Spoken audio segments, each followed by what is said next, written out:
세상을 살다 보면 한계에 부딪힐 때가 있습니다. 사람의 힘으로 도저히 할 수 없는 그런 일들이 많이 있다는 것이죠. 건강도 그렇고 물질도 그렇고 환경적으로도 한계에 부딪힐 때가 있습니다. 바로 그럴 때, 한계에 부딪혔을 때 내가 어떻게 하느냐, 이것이 너무나도 중요합니다. 오늘 본문에 보면 한계에 부딪힌 아버지가 나옵니다. 회당장 야이로라는 사람입니다. 야이로의 딸이 병들어 죽게 된 것이 바로 이 아버지가 부딪힌 한계였습니다. 의사도 어떻게 할 수 없었고 이 아버지도 어떻게 할 수가 없었습니다. 한계에 부딪히게 된 것이죠. 이때 일반적으로 사람들이 보이는 반응이 어떤 것입니까? 한계에 부딪혔을 때 사람들이 일반적으로 보이는 반응, 낙심하지요, 절망하지요, 포기합니다. 심지어는 극단적인 방법을 취하기도 합니다. 그러나 이 아버지는 그렇게 하지 않았어요. 분명히 한계에 부딪혔지만 그러나 그런 부정적인 방법, 극단적인 방법이 아니라 오늘 본문에 보니까 어떻게 했는지 우리에게 분명하게 보여주고 있습니다. 오늘 본문 말씀을 통해서 세 가지를 깨닫고 여러분이 세상 살면서 이러저러한 여러 가지 한계에 부딪힐 때마다 이 말씀 기억하고 이렇게 해서 모든 한계를 극복하고 여러분의 삶이 승리의 삶이 될 수 있기를 예수님의 이름으로 축원합니다. 축원합니다. 첫째로, 한계에 부딪혔을 때 어떻게 해야 되겠습니까? 내 힘으로 도저히 할 수 없는 한계에 부딪혔을 때 우리가 과연 어떻게 해야 되느냐 하는 겁니다. 마가복음 5장 오늘 본문 앞부분인데요, 22절, 23절 두 절 말씀을 먼저 읽어보도록 하겠습니다. 마가복음 5장 22절 그리고 23절 두 절 말씀. 회당장 중에 시작. 회당장 중에 하나인 야이로라 하는 이가 와서 예수를 보고 발 아래 엎드려 간곡히 구하여 이르되 내 어린 딸이 죽게 되었사오니 오셔서 그 위에 손을 얹으사 그로 구원을 받아 살게 하소서 하거늘. 아멘. 오늘 본문에 나오는 사람은 야이로라는 사람입니다. 야이로는 어떤 사람이었다고 말씀하고 있지요? 회당장이라고 말씀하고 있습니다. 이스라엘에는 성전도 있고 회당도 있습니다. 성전은 예루살렘에만 있었고 절기 때 사람들이 모였습니다. 그런가 하면 회당은 동네마다 세웠는데 이곳에 모여서 수시로 성경을 배우고 예배를 드리고 공동체 모임을 가졌습니다. 그러니까 이스라엘 백성들에게 실제적으로 중요한 것이 바로 이 회당이었어요. 회당장은 회당의 모든 일을 책임지는 사람으로서 유대 사회에서 아주 존경받는 위치에 있는 사람이었습니다. 야이로는 회당장으로서 나이도 지긋하게 들었습니다. 그런데 이런 사람이 30대 초반에 젊은 예수님께 찾아왔습니다. 그리고 예수님의 발 앞에 엎드려서 간구했습니다. 오셔서 내 딸에게 손을 얹으사 살려 주옵소서. 그렇게 간구했습니다. 회당장이 예수님께 찾아왔다는 것 자체가 어떻게 보면 자존심 상하는 일이었습니다. 그것도 예수님께 와서 예수님의 발 앞에 엎드렸어요. 그리고 여러 번 반복적으로 예수님께 간구를 했습니다. 회당장은 체면도 버리고 나이도 버리고 지위도 버렸어요. 오직 예수님께 나와서 딸을 고쳐달라고 간구했습니다. 회당장 야이로가 왜 이렇게 했습니까? 왜 모든 걸 버리고 예수님께 나와서 발 아래 엎드려서 지금 간구하고 있는 것이지요? 한계에 부딪혔기 때문이었습니다. 자기 딸이 병들어 죽게 되었어요. 무슨 병에 걸렸는지는 모르지만 의사의 손으로 고칠 수 없었어요. 그냥 놔두면 죽을 수밖에 없습니다. 그래서 예수님께 찾아왔고 예수님께 간구했습니다. 우리도 한계에 부딪힐 수 있습니다. 그때 우리가 해야 될 것이 뭡니까? 예수님께 나와서 간구해야 된다는 거예요. 한계에 부딪혔을 때는 예수님께 나와서 간구해야 되는 것입니다. 방법이 없고 돌파구가 없을 때 우린 주님께 나와서 다시 한번 간구해야 되는 것입니다. 예수님께는 방법이 있습니다. 예수님께는 길이 있습니다. 죄 때문에 인류에게는 구원받을 길이 없었어요. 그러나 예수님께는 구원의 길과 방법이 있었죠. 구원의 방법, 구원의 길, 바로 예수님의 십자가였습니다. 예수님의 십자가로 우리의 죄 문제를 완전히 해결해 주셨습니다. 그렇다면 예수님께서 해결해 주실 못할 일은 아무것도 없습니다. 죄가 가장 큰 문제인데 그 문제를 주님께서 해결해 주셨다면 여타의 작은 문제를 주님이 해결해 주시지 못할 리가 없다는 것입니다. 성경을 보면 문제를 해결받은 사람들이 많이 나오고 있습니다. 그런데 해결받은 그 모든 사람들의 공통점이 있어요. 그게 뭡니까? 모두 다 예수님께 나왔다는 거예요. 나와서 예수님께 간구했다는 거예요. 그래서 문제를 해결받았습니다. 본문에 나오는 회당장 예수님께 나와서 간구했습니다. 우리도 한계에 부딪혔을 때 주님께 나와 간구해야 될 줄로 믿습니다. 할렐루야. 이 회당장이 한계에 부딪혔을 때 예수님께 나왔어요. 그리고 예수님께 간구했습니다. 왜 예수님께 나왔겠습니까? 왜 예수님께 간구를 했겠습니까? 예수님께서 고쳐주신다는 믿음이 그에게 있었기 때문입니다. 그러므로 우리도 예수님께서 해결해 주신다, 이런 믿음을 가지고 주님께 나와야 된다는 거예요. 한계에 부딪혔을 때, 내 힘으로 도저히 할 수 없는 일을 만났을 때 우리는 어떻게 되느냐?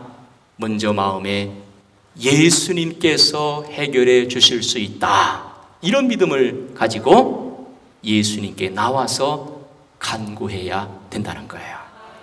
한계를 만나고 한계에 부딪혔을 때 여러분 모두가 여러분 마음에 다시 한번 예수님께서 이 모든 것을 해결해 주실 수 있다, 이런 믿음을 가지고 예수님께 나와서 간구함으로 말미암아 여러분의 모든 문제를 다 해결받고 한계를 극복해서 승리자로 세상을 살 수 있기를 예수님의 이름으로 축원합니다. 축원합니다. 두 번째, 한계에 부딪혔을 때 어떻게 되겠습니까? 세상을 살다 보면 내 힘으로 도저히 감당할 수 없는 그런 한계를 자꾸 만나게 되는데, 그럴 때 우리가 어떻게 해야 되겠습니까? 35절, 오늘 본문 말씀이죠. 읽어보도록 하겠습니다. 마가복음 5장 35절. 아직 예수께서, 시작, 아직 예수께서 말씀하실 때에 회당장의 집에서 사람들이 와서 회당장에게 이르되 당신의 딸이 죽었나이다. 어찌하여 선생을 더 괴롭게 하나이까? 아멘. 회당장이 자기 딸의 병을 고치기 위해서 예수님께 나와서 간구했습니다.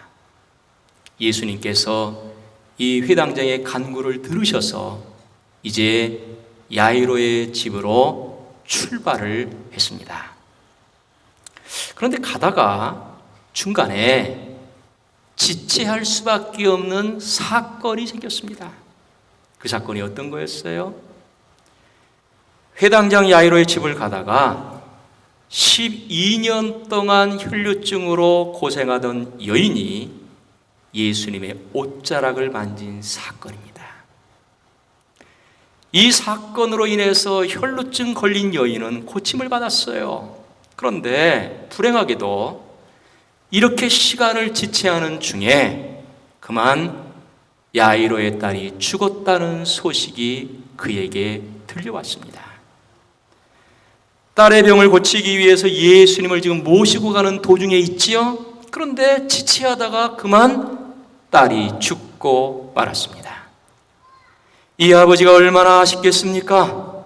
딸이 죽었다는 슬픔뿐만 아니라 조금만 더 빨리 갔더라면 내 딸이 죽지 않았을 텐데 하는 아쉬움이 그에게 있었을 것입니다. 그리고 시간을 지체하게 한 그 여인에 대해서 원망스러운 마음도 분명히 있었을 것입니다. 예수님께서 이걸 모르시겠어요? 아시죠? 그래서 회당장에게 예수님께서 말씀해 주셨습니다.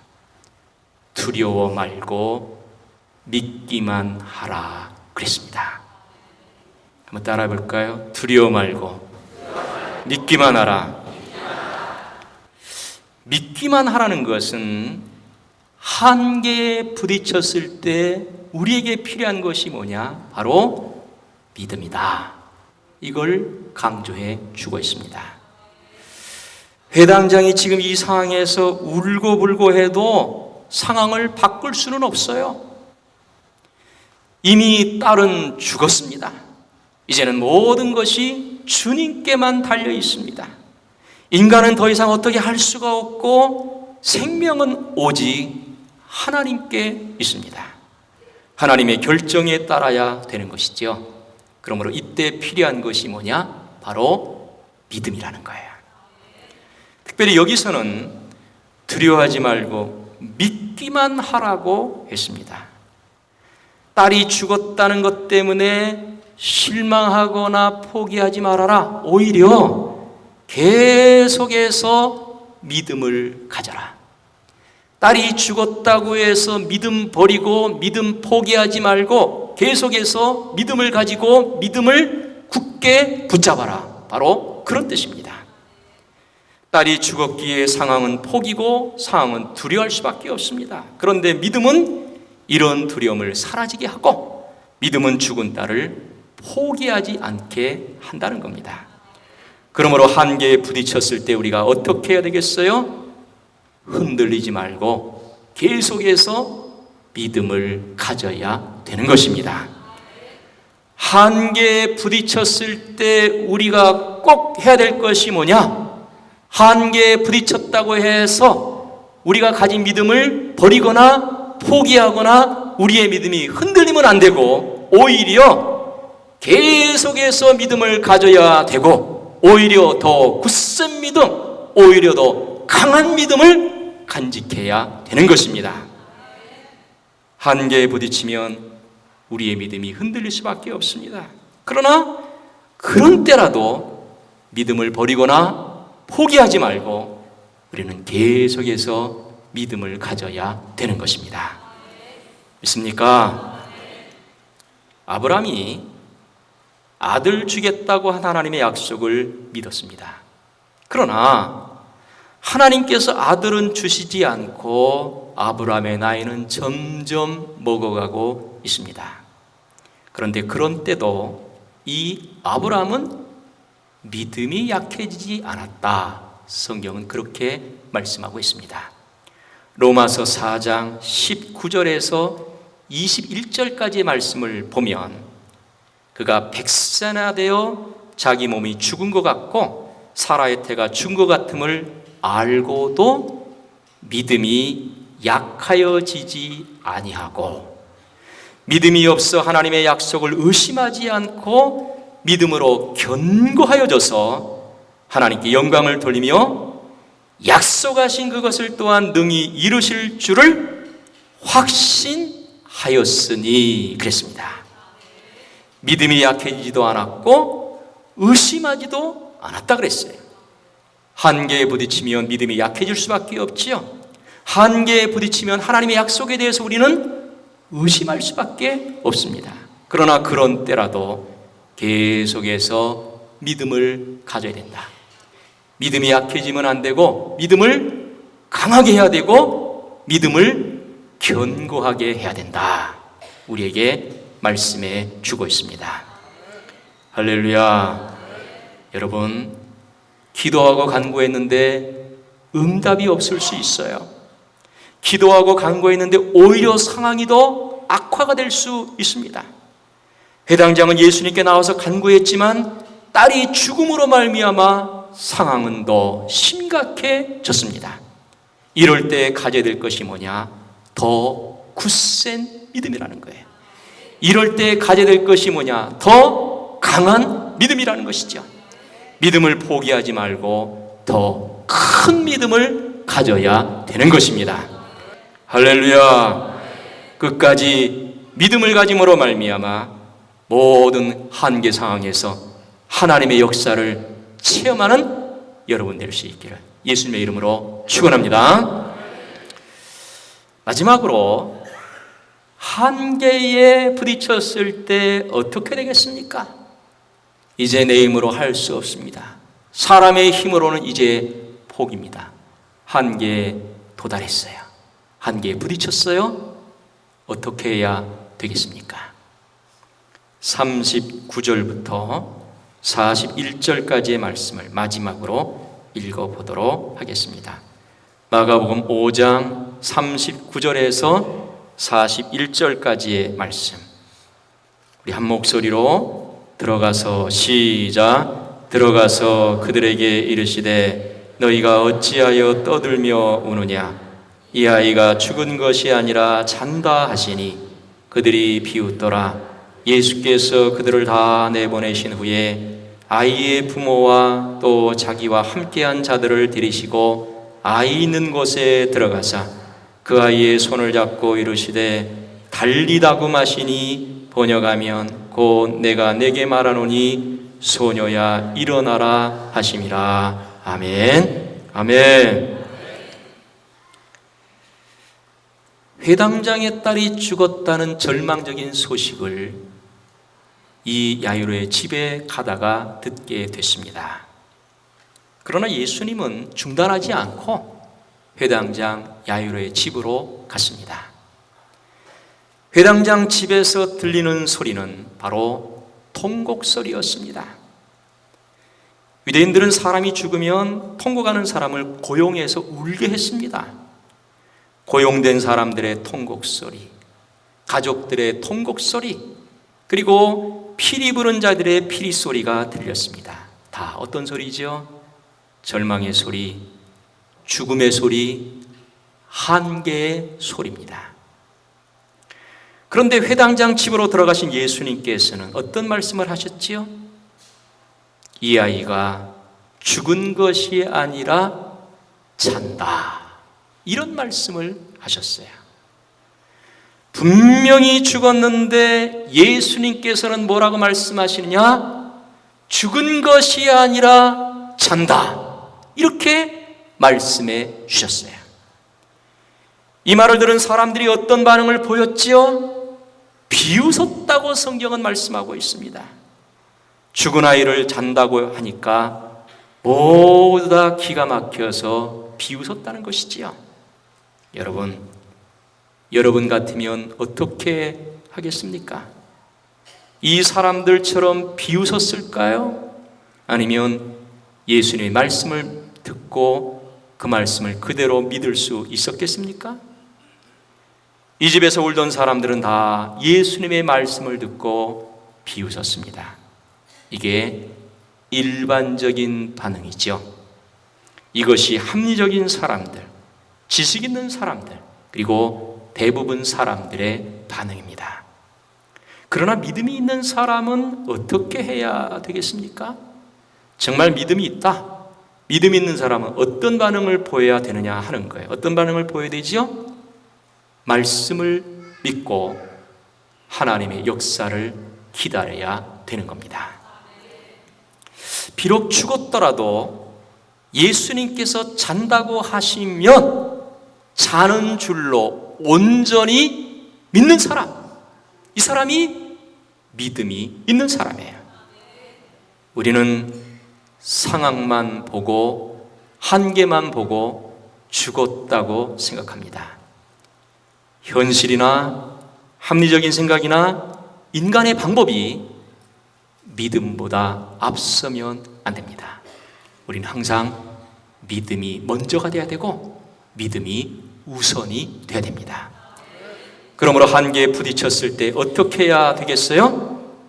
하나님의 시각으로 보면서 하나님의 역사를 기다려야 되는 겁니다.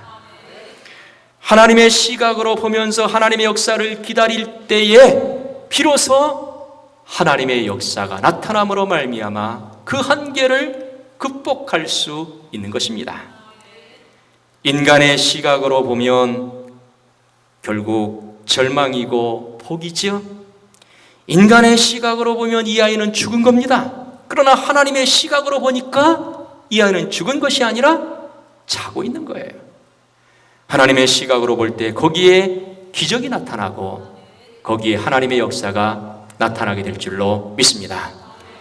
예수님께서 죽은 딸을 잔다고 말씀하시고 그 다음 어떻게 하셨습니까? 그 아이의 손을 잡고 달리다금 하셨어요. 달리다금, 일어나라는 뜻입니다. 마치 자는 아이를 깨우듯이 예수님께서 손을 잡고 일어나라고 말씀하셨어요. 어떻게 됐습니까? 소녀가 곧 일어나서 걸으니 이렇게 말씀해 주고 있습니다. 예수님께서 달리다금 일어나라 말씀하시니 죽은 소녀가 다시 일어났습니다. 예수님의 말씀은 능력이 있습니다. 그러므로 우리는 하나님의 말씀을 통해서 하나님의 시각으로 바라보면서 하나님의 역사를 기다려야 되는 겁니다. 그러다 보면 하나님의 때가 됐을 때에 하나님의 능력이 우리의 삶 가운데 나타나게 될 줄로 믿습니다. 여러분, 살다 보면 누구나 한계에 부딪히게 됩니다. 바로 그때 어떻게 하느냐 하는 것이 중요해요. 한계에 부딪혔을 때 어떻게 하느냐 하는 것을 보면 그 사람이 믿음이 있는 사람인지 없는 사람인지 분명하게 알 수 있다는 거예요. 믿음 있는 사람은 어떻게 되겠어요? 예수님께 나와서 간구해야 되는 거예요. 계속해서 믿음을 가져야 돼요. 현실은 그렇지 않고 현실은 한계고 현실은 절망의 현실이지만 그럴 때도 계속해서 믿음을 가지고 있어야 그 믿음이 통로가 되어서 하나님의 능력과 역사가 우리의 삶에 나타나게 되는 것입니다. 뿐만 아니라 하나님의 시각으로 바라보면서 하나님의 역사를 기다리다 보면 하나님의 때에 우리의 삶에 하나님의 역사가 나타나게 되는 것입니다. 이렇게 해서 하나님의 능력으로 모든 한계를 극복하고 여러분의 삶이 승리의 삶이 될 수 있기를 예수님의 이름으로 축원합니다. 축원합니다. 할렐루야.